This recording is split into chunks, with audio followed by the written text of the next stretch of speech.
สบายดีมื้อนี้ก็จะมาตำข้าวปุ้นตำบักหุ่งมื้อวานอยู่ห้องอาหารมีมะฮุ่งเนาะก็เลยเอามะฮุ่งมามีมะเล่นมีหมักนาวมีปลาแดกมีกะปิมีปลาแดกแซ่บบนยออีกแล้วเนาะ BS แซ่บเผืองปลาแดกมื้อนี้เขาจะมาตำเบิ่ง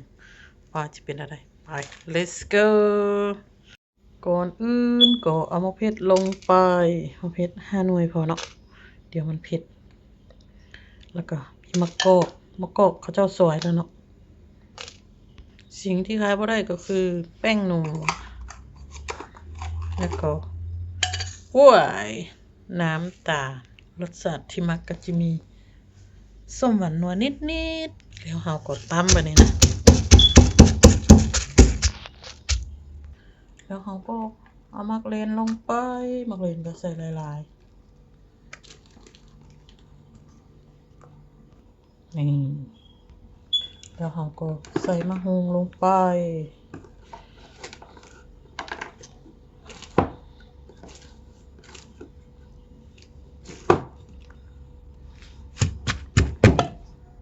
เราก็ใส่ปลาแดกแซ่บลงไปแบบนี้นะ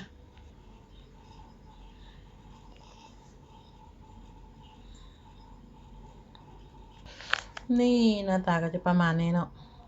นี่ตอนตำอาจจะไม่ได้เบิ่งเพราะว่าลืมขากล้องเนาะ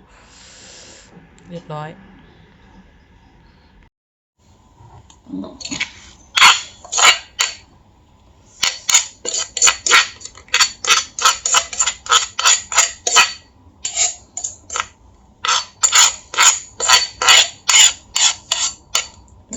เสียๆกันเด้อเป็นไง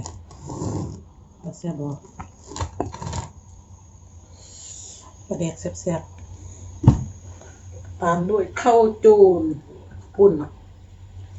บ่แม่นข้าวจูนนะปุ้นนะตามด้วยผัก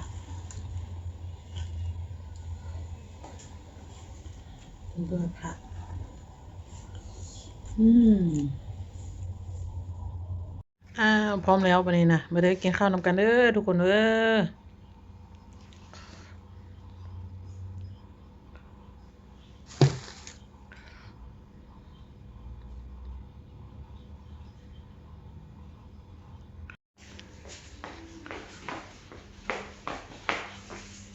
ให้เมียเขาเนาะเขาจะใส่กุ้งมันโอ้มี2 ตัวโอ้ตัวนั้นเลยไปคนละบ่ต้องย่านเด้อบ่ต้องย่านขอคิดให้บ่ต้องย่านเพิ่นจะเอาจะไปไว้บอนที่อื่นต้องย่านเด้อเดี๋ยวเพิ่นมาแล้วเพิ่นจะเอาไปที่อื่นเด้อและบ่ต้องตกใจบ่ต้องย่าน